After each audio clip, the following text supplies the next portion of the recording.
Good morning, St. Francis. Good morning, people of God. It is Friday, the 10th day of October, 2025. It is Friday of the 27th week of the year, the 27th week in Ordinary Time. I don't remember. I got to take a look back and see if I said that yesterday was the 10th. It wasn't. It was the 9th. But this is the 10th day of October. And I'm out here on the field of our great school, the Franciscan School. Wonderful cloud formations today. A very cool day. Finally in North Carolina, the boys soccer team yesterday achieved a victory here on the soccer field.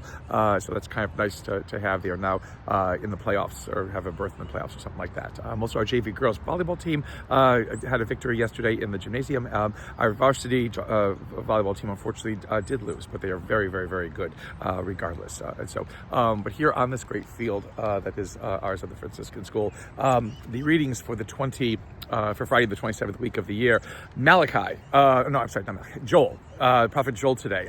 Again, more doom and gloom, more forecasting of be ready and beware that God is coming and God is going to, exact some kind of justice or judgment or whatever it is. And so this part of Joel's reading some of it is what we hear on Ash Wednesday, but a lot of it is not. A lot of it is different. Again, talking about the day of the Lord that is going to come, great and terrible day, a day in which that Israel has never seen the like of before. Again, in which God is not necessarily going to settle scores, but God is going to reclaim again what is rightly God's, and to make what God has desired into what it is meant to be, And so this whole idea about being aware and being cognizant, keeping vigil for what it is that God is going to do. The prophet Joel again is counseling Israel to move in that kind of direction, and to be attentive, to what it is that God is doing and how God is acting, in this world.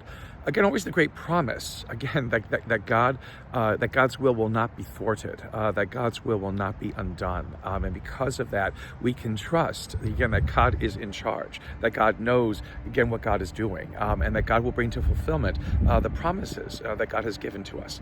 Very difficult to see that, very difficult to understand that, particularly in times of distress, in times when things are not going right, in times when everything seems lost. Do we believe that God is still there, journeying with us, helping us to achieve what we are meant to achieve? Again, Joel, reminds Israel of that, and says to Israel, be ready for this, be ready for this day, be faithful, continue to be faithful, that it doesn't catch you off guard, or it doesn't lead you down the wrong kind of a path, because being faithful to what it is that God promises is always trying to help the world to understand the fullness of itself, and never to lose heart or lose hope in what this world can be and what it must be.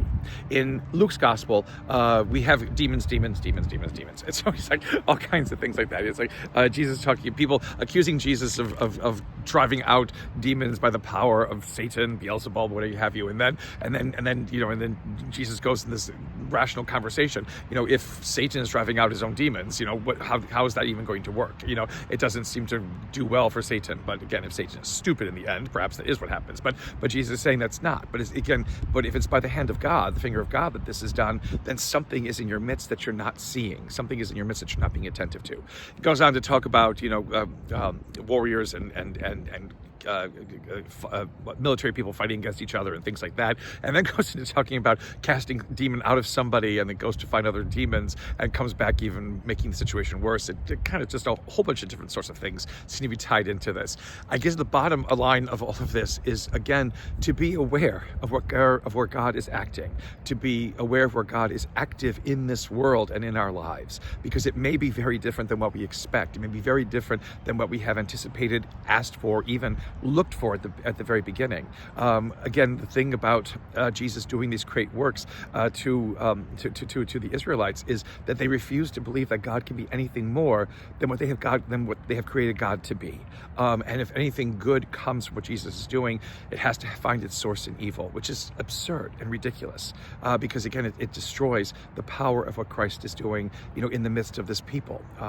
To be aware that things can be very, very, very different from what we expect, very different from what we've anticipated, because this is how God works, is us being attentive again to the way the Spirit moves in our midst, the way God basically acts within us, showing us always the more of what can be, rather than limiting us with our own limitations to what we think is the only way things can be. again, to be attentive and aware of God's presence, again, is another idea of being aware of that great day of the Lord that is coming to make all things well, to make all things whole, and to make us, again, into the creation that God has intended us to be.